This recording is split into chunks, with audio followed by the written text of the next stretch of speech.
Marlon Tapales kontra kay Jose Estrella para sa isang Super Bantamweight Showdown. Hi, I'm Donea Hasnietis, 4 Division World Champion.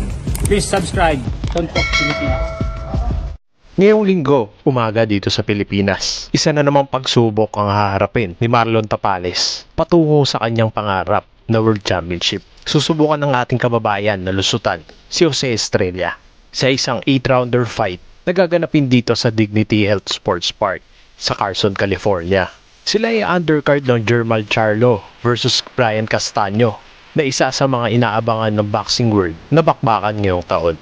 Si Tapales ay haharap sa isang 32 years old na si Jose Estrella. At kung magtatagumpay si Marlon Tapales sa laban na ito, si Marlon Tapales ay magiging waiting na lang para sa kanyang IBF mandatory shot kontra sa IBF at WBA Unified Junior Featherweight Champion kay Murodjon Akhmadaliev na lalaban din ngayong June 25 kontra kay Ronnie Rios. Si Marlon Tapales na isang native Lanao del Norte fighter ay 10 buwan na nagte-training dito sa Amerika kasama si Ernel Pontanilla at Ting Sugar Ariosa. Umalis si Marlon Tapales sa Pilipinas patapos iwanan ng kanyang anak na nooy 2 months old pa lamang at ang kanyang sakripisyong ito ay nagbibigay sa kanya ng determinasyon at gutom para iuwi ang World Championship.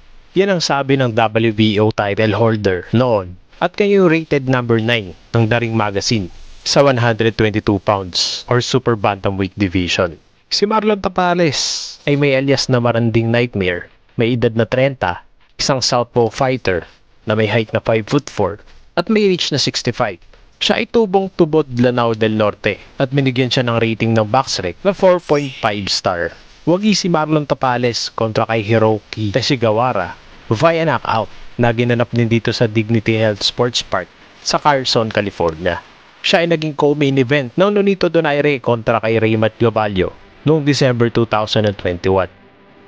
Ang kanyang makakaharap na si Jose Estrella ay may alias na Hollywood, may edad na 32 years old, isang Mexican fighter na may stance na orthodox at may height na 5'4".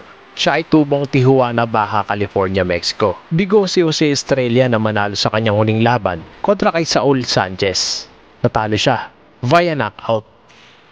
Kaya Pilipinas, ibigay natin ng 100% na suporta para sa ating kababayan na si Marlon Tapales patungo sa kanyang pangarap na maging world champion muli sa Super Bantamweight Division at mabawi ng Pilipinas ang 2 world championship na nawala sa atin. Yun na yung belt ni Jerwin Ancahas na IBF Super Flyweight Championship at ang belt ni John Riel Casimero na WBO Bantamweight title. At huwag niyo pong kalilimutan na mag-subscribe sa ating channel, mag-like at mag-comment at patuloy nating suportahan ang Philippine Boxing. Salamat po.